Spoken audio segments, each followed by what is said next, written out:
Another weekend in the books, and that means that there was another set of store showdowns. I was able to have the opportunity to play in one of them this weekend alongside my wife. That event took place at the Banish Zone in Wernersville, PA. And at the outset, I want to give a shout out to the store.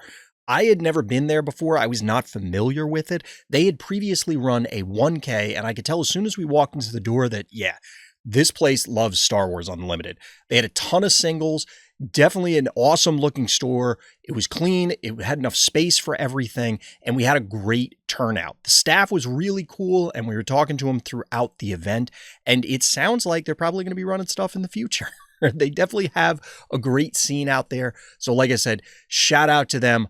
Awesome place. If you're in the area, check it out. As we get started, we'll put out a few notes about the event itself. Now, we ended up with 26 players total showing up. It sounded like there were more people that had initially pre-regged, but real life happened. So we started out with 26, which of course meant 5 rounds of Swiss. One of the wrinkles for this event is that we did have open deck lists. My understanding is that FFG provided, we'll say, an outline to the stores for how the event should be conducted, but it was very much left up to each of the individual stores as to what the specific format was going to be. In this case, open deck lists. Now, personally, getting it out there, I love open deck lists. I think every event should have them, but I understand why people don't necessarily like them. There are, of course, some potential logistical concerns. None of those impacted us the day of the event. Everybody was very prompt and kept things rolling. So shout out to all the players. And lastly, we did in fact have a top 8 playoff. Some events are cutting it. Well, they're cutting the number of Swiss rounds. Some events are just cutting it after the Swiss rounds, the appropriate number of Swiss rounds, and then just doing final standings. Here we did both final standings into a top 8 cut and then did a playoff. One other quick note is the breakdown for the field. So we had 2 Lukes, 8 Sabines, 2 Hans, 2 Krennics, 5 boba decks, 1 Palpatine, 1 Cassian, 1 Chewie, 2 Idens, 1 Hera, and 1 Chirrut. As mentioned, it was pretty diverse. I mean, we did have a significant number of Sabines percentage-wise, but it is still pretty cool that we had so many different leaders show up at this event. Now, the top 8 is not necessarily in order. It's just going to be 5th through 8th, then 3rd and 4th, and then 2nd, and then 1st. Because, you knocked out in the first round of the top 8. Yeah, technically, I guess someone's 5th and someone's 8th, but you're all at the same bracket. So the first one we're looking at is this Han Green list. There's definitely stuff that stand out in this list as well as all of the others. As mentioned, it was a very diverse meta that all the players had to fight through. I definitely heard people saying, man, there are tons of Sabines here. And then I talked to somebody else and like, all I've run into is control, or somebody else is all mid-range. So it just depends on how your particular matchups break down. And if you're looking at a future showdown, you got to be prepared for anything. You got to know your matchups. Knowing your deck well and playing well will definitely carry you. And in this case, this player elected for some unique choices in this list that is also, spoiler alert, reflected in a similar Han list that we're going to get to little later on. So starting with the main deck, we are pairing the droids. You got the R2-D2s, you got the C-3POs, and there are a smattering of other things that you expect to see, whether it's Akbar, the Echo-based defenders, the Ezras, the Falcons, etc. But there are some unique twists here. For me, at least, I haven't seen Spark of Rebellion show up in too many lists in the past, but it's definitely getting the momentum going, whether it's here in Han, it's in Sabine. I've seen it out of control deck sideboards. Some are even main decking it. It allows you to strip away key components that could even be a unit. Something that Bodhi can't quite do. Do see that in the board, though. Now, beyond that, we also have something that's very cool, at least to me, in 97th Legion. Minor anecdote, I went to an event the night prior, a different showdown, and I did hear somebody say that they played a 97th Legion and somebody force lightninged it. And that is an enormous womp womp moment. I didn't hear the same exclamation at this event, so I can only safely assume that the 97th Legion was able to come down and still maintain its presence.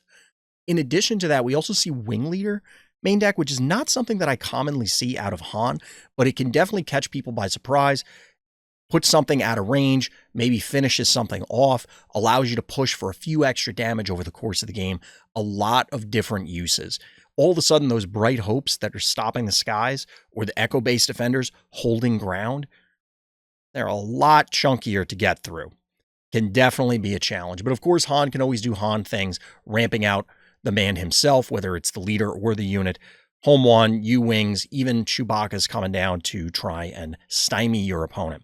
Now the board, again, more discard, specifically 3 additional discard cards in the extra spark and 2 Bodies. Put some pressure on those matchups where you might be struggling. I imagine, not being a Han player myself, that the control matchups become more challenging. This gives you an out. Syndicate lackeys showing up in the board, helping out with those Sabine matchups or other ones where you just want to take down a 5 health enemy. Skirmishers supplementing with additional ambush, of course, change of heart. Home ones, and notably reinforcement walkers, which I thought were kind of falling out of favor, but it clearly worked well for one of our top 8 competitors here. Next up, we have an oldie but a goodie in green Krennic. Now, we had some Krennic lists showing up either for the 1K or one of the other events that I was talking about, but this one feels more normal with a little bit of spice. Got to get a little flavor in there. So we're going right to it and talking about Academy Defense Walker. This is not something that you typically see, to be perfectly honest, at all. I don't think I've seen a single list utilize this card, but it clearly put in work here. I didn't get to watch it hit play, but a 5/5 Sentinel that's potentially distributing experience tokens can be very, very dangerous, lock down a game, or buy you some time in order to turn the corner. And of course, if it's coming off an ECL or something, 5 damage is 5 damage. Wherever you aim it, that thing's probably dead, with some notable exceptions. This player clearly was preparing for control mirrors, rocking both Restock and Vigilance main deck. Vigilance definitely makes sense. The Restock's, of course, going to give you that slight edge in either control mirrors or in any other scenario where you need to try and do the long game thing. Obviously not so great against aggro, but given the diversity of the field, you need to be able to have the tools. And at worst, the way this game works, you just row it. And it's one of the things I love about it. Going back to the WoW TCG, having those extra unique tech cards main deck is definitely an option because you can always just, hey, I'll just resource it. The card is never technically completely dead. Notably, they went with a singleton Super Laser Blast. This entire list, more ramp E, not rocking resupply, only Super Laser Tech, gives you a little bit of ramp. But it definitely wants to try and control the board with bodies as compared to some of the more recent Vader lists, some of the more other recent control lists that are trying to, hey, I'm going to blank you on the ground, maybe blank your removal entirely. Super Laser Blast, drop a leader, take control of the game. Here, we are absolutely slamming bodies, and those bodies are going to crash into other bodies, and then eventually I'm going to take over the game. Tons of removal. Of course, Overwhelming Blast does really mean things. It's a pile of good cards. Like, there's definitely things you can do, and of course, Krennic enables you, because of the bigger butts and then the synergy with Death Trooper, you're going to eventually be able to start closing the game out in rapid order. The board, the Relentlesses, obviously for the control matchup, Traitorous and Entrenched. I will call out the Entrenched that are in the board. This is kind of unique. I was thinking about this earlier, and it does present somewhat of an awkward position. Sometimes you have to entrench something, but if you don't have the Super Laser Blast in order to try and get a multi-card kill, defeat, use the right terminology, then you end up down cards because you're going to have to vanquish the thing you entrenched, or you're going to have to sacrifice multiple bodies. It gets a little weird, so I'd be curious where they were utilizing that, how they were utilizing that. And then lastly, we're talking about Regional Governor. I've mentioned before, I'm not a huge fan of these in lists that, or in games rather, that allow you to just attack into them. But they top 8'd with it. They got to know what they're doing. I know I haven't had a lot of success with it, but shout out to them. All right, one of many Sabine decks that were showing up on the day. Not all the same flavors, though. Spoiler alert for later. But this particular Sabine, green-red, kind of what you'd expect.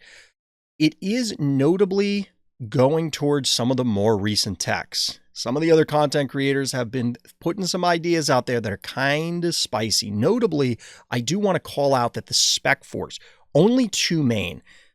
A lot of people were calling for aggro to be really what takes the day last week because we were coming off of the control decks just domination in previous events leading up to the initial wave of store showdowns. I think the expectation is that control would then get bodied by all of the aggro. And then the next iteration is maybe we get a mid-range evolution. I could see that's where spec forces get moved to the board to free up room to either combat other aggro because there will still be some remnants, or to try and help push through with the likes of things like Akbar and additional Dodonas and other options in the main that allow you to get that additional push when you need it.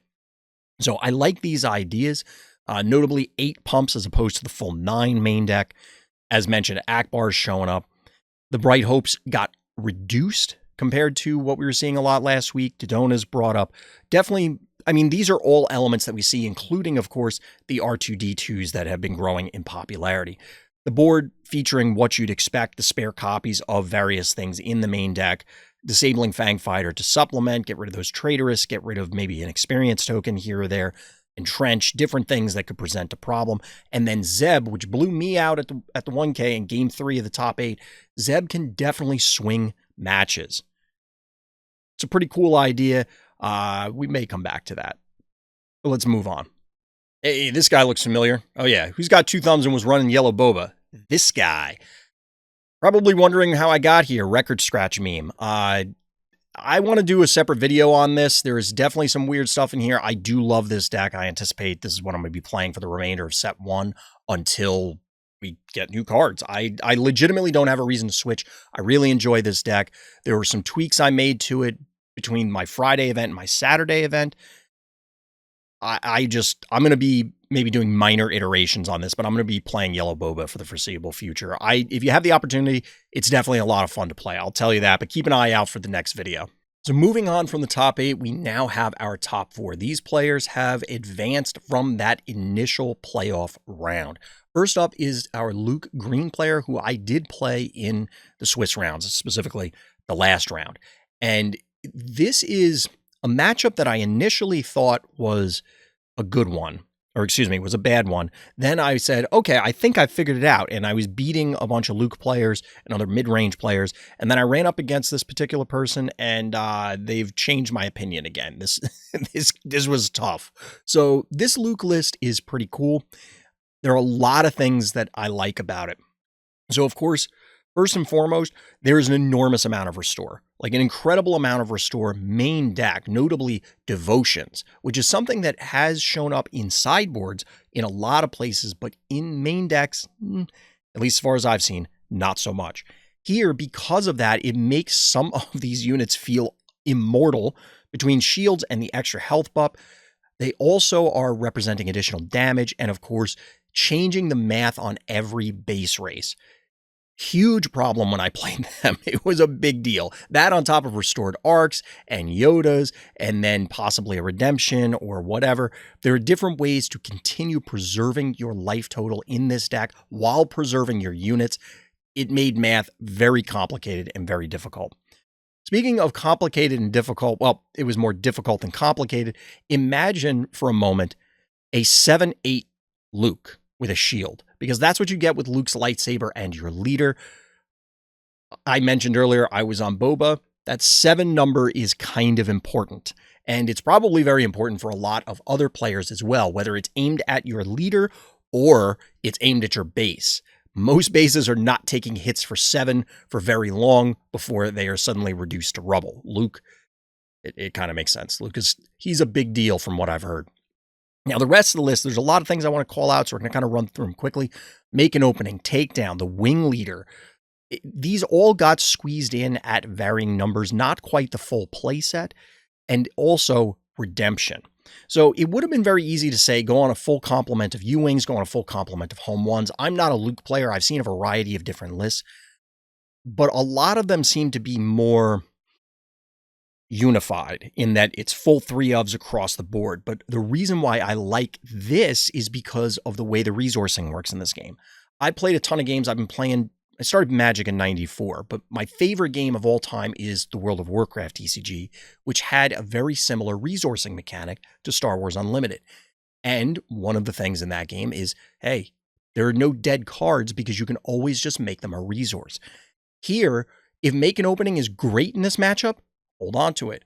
Oh, you're playing against control, you don't need make an opening? Guess what? You found your resource for the turn. Takedown is in a similar vein. Wing leaders or the redemption, if you want them, they're available. If you don't want them, fine. It's no different in the resource row as it is as the literally last card in your deck. You just don't have it for that game, and that may be fine. This gives our Luke player the flexibility to possibly blow someone out, especially in a game one. If you play a make it opening and you're playing aggro, you go, oh man.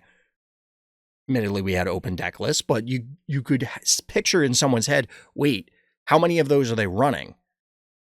How often am I going to run into this particular removal? Do I need to do a different calculation? Or just you hit that one of, and then you put yourself so far ahead because of the scenario that you engineered. And again, if you don't need it because you're playing against control or mid-range and you just don't want it for whatever reason, you just row it and you move on with your life and play the cards that you do want to. It's something that I expect people will evolve to as the game progresses because they're going to identify, hey, these cards are mostly the same, but this is great here and it's fine here. So if you have to play it, you don't hate yourself. But if you get to play it in the scenario that it is perfect for, you can crack a game wide open. So I do love that there are these different options. Notably, again, the wing leader, at least it had 2 copies compared to the takedown and the make an opening. It allowed for certain things to suddenly grow to super scary proportions, preserve something's life total, all the things that you would expect from an aggro deck, but in this mid-range that can maybe close the game out in shockingly fast order, given the lightsaber that was mentioned before, and then wing leader growing something, even as innocuous as an R2 or C3PO. All of a sudden, those guys are taking out things that they, air quotes, shouldn't, or are punching the base for way more than you expect. Now, moving on to the board, we see Homestead Militia, which is something I'm going to come back to also. It's a little abnormal. I don't think I've really seen this card utilized that much, but it definitely can help stabilize the game against Sabine, where, you know what, sometimes Sabine just wins, and you don't want to take chances against that, even if your matchup is good on paper. We're also getting confiscates and restocks. Confiscates, kind of self-explanatory.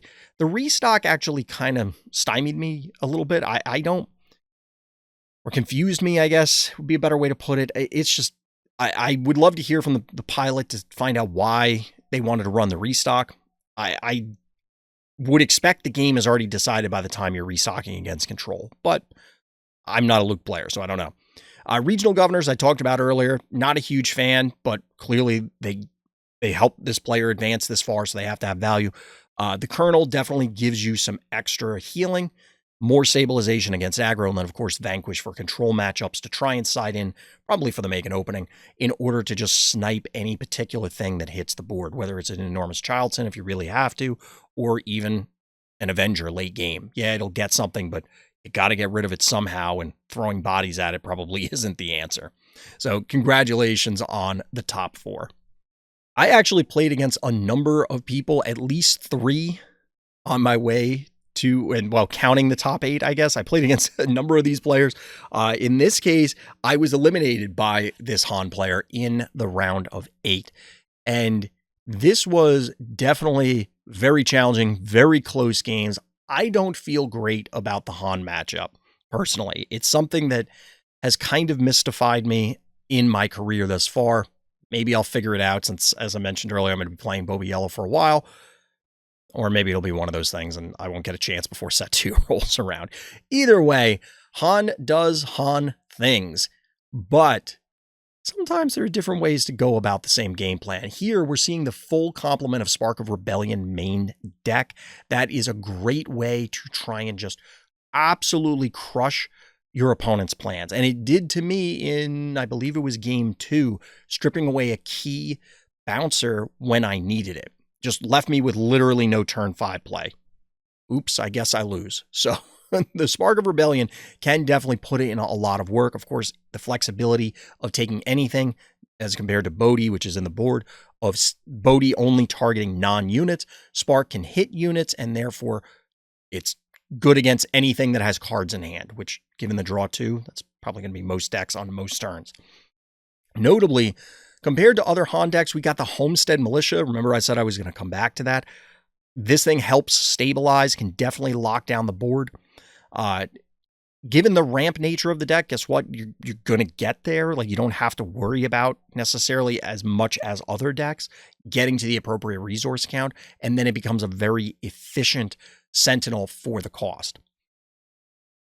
Speaking of efficient, we of course have the usual Han things in the Falcon, but the Falcon is now supplemented by things like Surprise Strike, allowing you to either punch through something. Falcon plus Surprise Strike is Dead Bright Hope, for example. Maybe not the most efficient way to remove it, but it will clear a path. And similarly, it will effectively deal with your opponent's base. That might be a little more efficient. Just close the game out. Main deck, we're also looking at Traitorous. Pretty common in Han lists, in my opinion. I think every single Han player that I played against, not just at this event, but at many others, has been running Traitorous. But I keep hearing people say that they don't like it and they don't feel it's efficient enough and that it should get cut. But it still seems to always do work. Control Magic is a good card. Even with the restrictions that Traitorous has, with the weaknesses it has, you can still blow a game wide open by taking a key component of their board. Notably, this list is also featuring things like Waylay and main deck Change of Heart. We saw the Skirmishers in the board for the previous version, but their main deck here. There's a lot of cool stuff here that, again, these one-ofs like Syndicate Lackeys say, hey, I'm playing against Sabine. Well, I'll keep Lackeys for the Sabine turn, blow up their Sabine, especially since Han can ramp to do it on the same turn that Sabine deploys. You just have to delay it a little bit, which, given the Han ability, isn't that difficult. Like, you can definitely get it set up. Prevents things like a Metal Ceremony suddenly putting the Sabine out of reach and the game out of reach. So all of these tech choices, I think, are really cool. It, of course, allows you to then,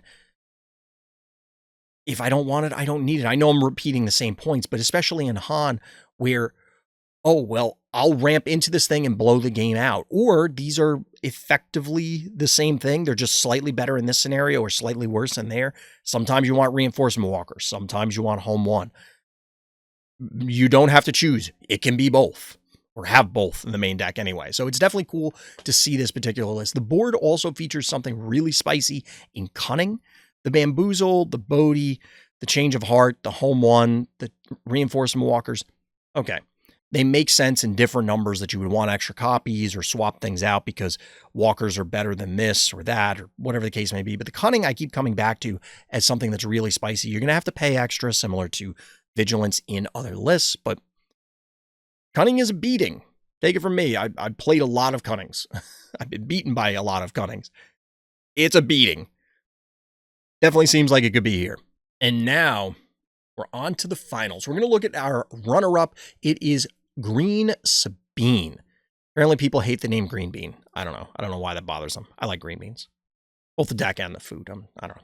Digressing like I usually do. But anyway, we see something a little different here than what we saw with the earlier Sabine. This is the full complement of main deck Spec Force soldiers. Personally, I would rather do that myself. I can understand the tech choice of swapping that. One thing I don't agree with is the reduction on Metal Ceremony. It just feels like it's constantly a blowout. If you ever get 2, you feel great. If you get 3, it's just like, all right, how can I lose this game? 3 units, that is. If you play multiple Metal Ceremonies, somebody did that to me, it's just really, I feel like it's really hard to lose. So I would always want the full set there, but instead they're going for full set, of Rebel Assault. I can definitely understand that there, maybe expecting a little more in the mirror, but I think you'd still want Metal Ceremony there just to make your guys a little bit bigger, because then your opponent has to work harder to remove yours, possibly never remove them. But personal tech choices. Echo Base Defender making a reappearance here. I don't know. At this point, I'm just accepting. I got to talk to my wife and we're going to have to re-include Echo Base. Too many people have been succeeding with it when we have been failing without it. So clearly we're missing something. And I guess it's Echo Base Defender. Akbar also makes an appearance here. Got Pathfinders. I don't know how I feel about Pathfinders personally. I can respect them. I just don't know if I necessarily like them. The Saboteur, of course, means that you are pressuring no matter what your opponent's doing for the most part, so can't really complain about that too much in aggro. Moving down the list, we're getting more standard choices with the exception of the last line where we get 2 Steadfast and 1 Zeb main. This kind of goes back to the same point I was making. You can have tech choices.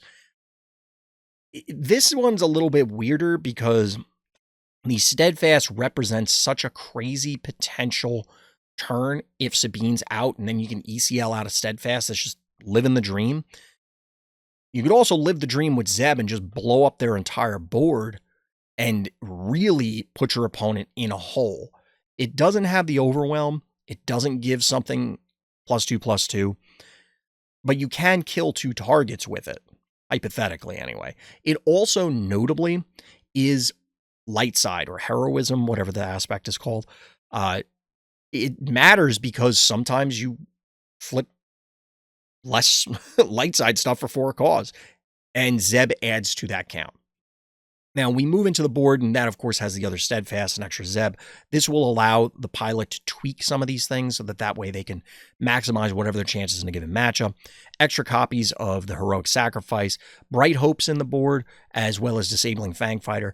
I saved Wolf for last because I've seen and heard a lot of people claim that they aren't big fans of Wolf at this stage. I don't really have an opinion. Like, I understand the logic of removing it. The way healing sometimes works is, how much healing are you actually preventing? It clearly paints a bullseye on him as soon as he hits the board. But then if your opponent's spending time to kill that, they're not dealing with the rest of your board. There's a variety of different reasons to go A or B, and I'm not really sure. I just wanted to call attention to it that we do have somebody running the full complement here, as I've seen a lot of people start to cut them.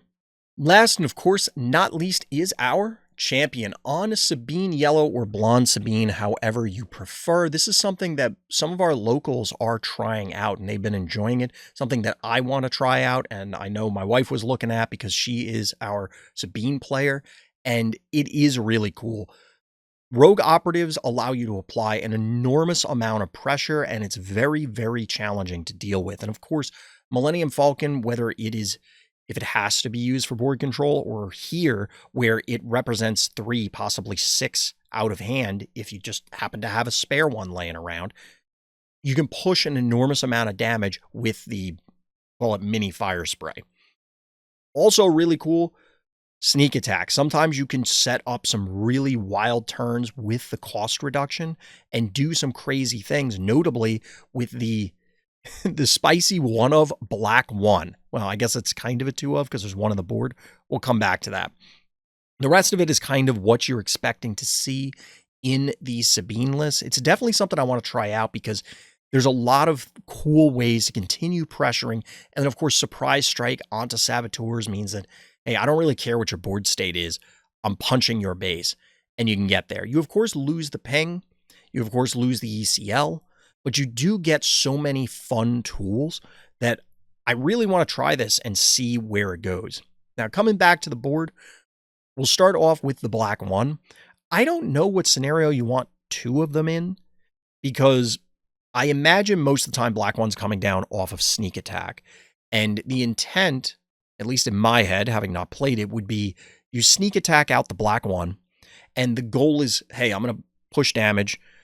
I'm going to dig as hard as humanly possible for a cause. Maybe K2. I presume at that point in the game, you don't care about basically any other card. Your board state is either in a position to end the game next turn, or you have no board state because your opponent is stabilized, and therefore you need the direct damage in order to close the game out. I don't know when you'll be able to do it twice. I mean, you will, if you sneak attack, you draw 3. Did you find it? No. When it dies in a turn, all right, go digging again. But are you going to be able to sneak attack again another one without ECL in order to send it into something? Even then, you wouldn't necessarily want to because that'll chew up your whole turn. I don't know. I'd love to hear from the pilot. They clearly were able to take down the event, so congratulations to them. It definitely worked. So I just would love to pick their brain on this. As far as the rest of the sideboard goes, I think these are all kind of standard things, whether it's Lothal Insurgent, the Wolf, the Bamboozles, the Spark, the Disabling Fangfighter. All of these things are supplementing what the deck is already doing.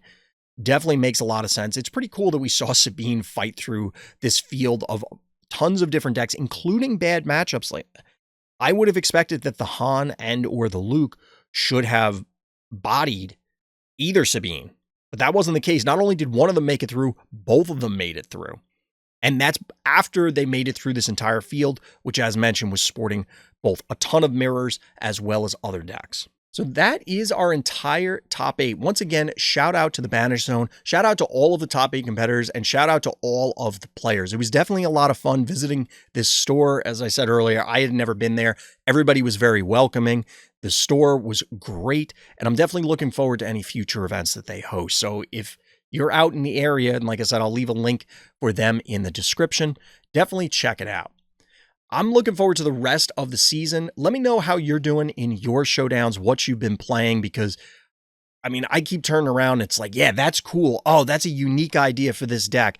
And there's so many things I want to try, even though I'm probably going to stick with the same one because I just love Boba Fett's my favorite character. Look, I just want to play a Boba deck. Sorry. That's what I'm going to do. But that's going to do it for this time. So as always, everybody, thank you for listening. Thank you for watching, and tune in next time for more Random's Thoughts.